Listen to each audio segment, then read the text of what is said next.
It was just after sunrise when the American soldiers realized something was very wrong, or maybe very right.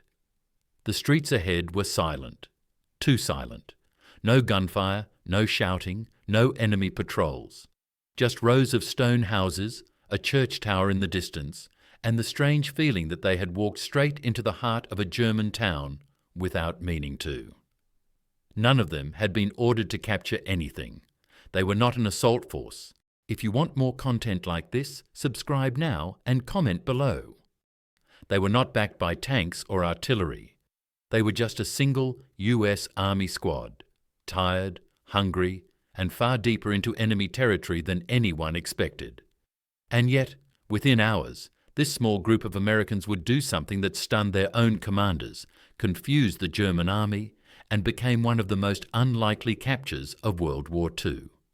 To understand how a town could be taken by accident, we have to go back to the chaotic final months of the war in Europe. It was April 1945. Nazi Germany was collapsing from every direction. American forces were pushing east across the Rhine River. The British were advancing from the north. The Red Army was closing in on Berlin from the east. The German military was still dangerous, still capable of deadly resistance. But it was also exhausted, short on fuel, short on men, and often cut off from clear orders. In many places, the front lines were no longer clear. Units were scattered. Communications were broken. And in that confusion, strange things began to happen. The town at the center of this story was called Schwarzenfeld, a small market town in Bavaria, in southern Germany. It sat along the Naab River, surrounded by low hills and forests. Before the war, it was a quiet place known for farming and small workshops.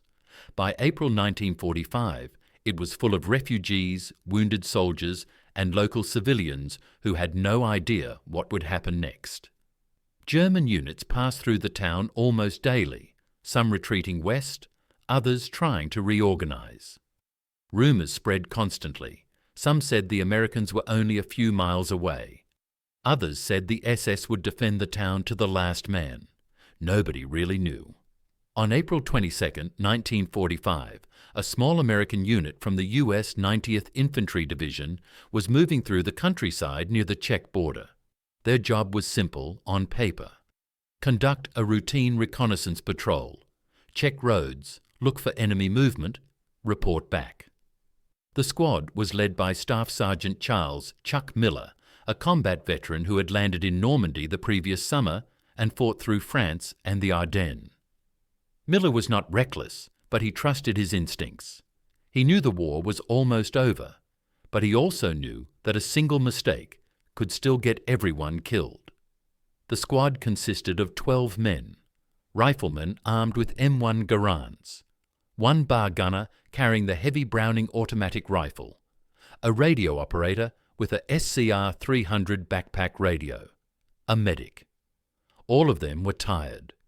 Most had not slept properly in days. They had been advancing quickly, sometimes marching, 20 miles a day, passing burned-out vehicles, abandoned weapons, and groups of German prisoners who surrendered without a fight. The speed of the advance made everything feel unreal. Early that morning, Miller received word from company headquarters that enemy resistance in the area appeared light. Aerial reconnaissance had spotted little movement. The order was clear. Move east along a secondary road, check a nearby bridge, and return before nightfall. There was no mention of any town, no plan to attack anything, just eyes and ears. As the squad moved out, the countryside felt strange. No gunfire echoed in the distance, no artillery thunder. Birds chirped in the trees. The road they followed curved gently through farmland and patches of forest. They passed a signpost, half damaged, pointing toward Schwarzenfeld. Miller noticed it, but did not think much of it. German road signs were everywhere. About an hour later, the road descended slightly and the trees opened up. Ahead of them, visible through the morning mist, were rooftops, a church steeple, chimneys. It was clearly a town. Miller raised his hand, signaling the squad to halt. They spread out along the roadside, taking cover behind trees and ditches. This was not supposed to be part of the patrol. Miller crawled forward with his binoculars. He scanned the town carefully. He expected to see movement, a checkpoint, a sentry, something. But there was nothing. No flags flying, no smoke from fires, no soldiers in the streets. The place looked asleep. The squad waited. 5 minutes, 10 minutes. Nothing happened. At this point, Miller had a decision to make. He could turn back and report that he had sighted a town, location unknown, possible enemy presence, or he could move closer and gather real information. He chose the second option. Carefully, slowly, the squad advanced toward the edge of town. They reached the first houses. Still nothing. Doors were closed, windows dark. The silence was heavy. Every step echoed too loudly on the cobblestone street. The men gripped their rifles tighter, fingers rested near triggers. Then something unexpected happened. A door opened. An elderly German man stepped out, hands raised, his face pale. He said nothing at first. He just stared at the Americans as if he could not believe they were real. Then, in broken English, he said one word. "Americana?" Miller nodded. The man began shouting toward the houses behind him. Doors opened. More civilians appeared, women, children, old men, all with the same look of fear and confusion. Some raised white cloths, others simply froze. There were still no soldiers. Miller realized something incredible. There might be no organized German defense here at all. He ordered 2 men to cover the street while he approached the civilians. Using basic German phrases and hand signals, he tried to understand the situation. What he learned was shocking. The German troops who had been in the town had left the night before. Some marched east, others vanished. The local Nazi officials had fled. Was undefended. The town At had this no moment, defenders. Miller could have done what his orders In other said. words, Schwarzenfeld and was withdraw. undefended. At this moment, Miller could have done what his orders said. Observe and withdraw. But he also knew something else. If the town was empty, another German unit could move in at any time. Or worse, SS units could arrive and turn it into a battleground. Taking control now, even with just a squad, could save civilian lives and prevent chaos.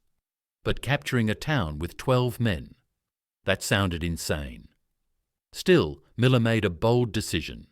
He ordered the squad to move into key positions, 2 men to watch the main road, 2 to cover the bridge over the Naab River. The bar gunner set up near the town square, where he could cover multiple streets. The radio operator established contact with company headquarters. When Miller radioed in, the response on the other end was disbelief. A single squad inside a German town? No enemy contact? Headquarters thought it might be a trap. Miller insisted. He gave grid coordinates. He described the situation calmly. Finally, the order came back. Hold position. Do not provoke anything. Reinforcements would be sent to investigate. While waiting, Miller did something unexpected. He took control of the town hall. Inside, the building was deserted. Papers lay scattered on desks. Nazi flags were still hanging on the walls. Miller ordered them taken down. He posted a guard at the entrance.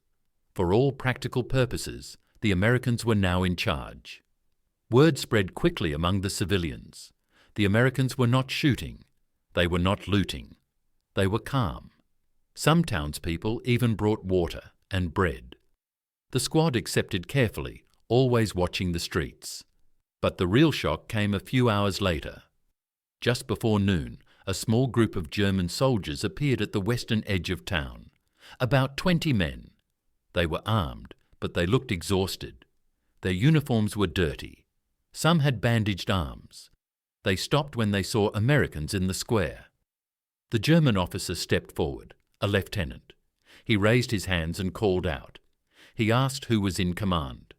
Miller stepped forward, his rifle slung, but ready. The German lieutenant looked around. He saw Americans on rooftops, at windows, on corners. From his point of view, it looked like a much larger force. Miller had positioned his men carefully, making the squad appear spread out across the town.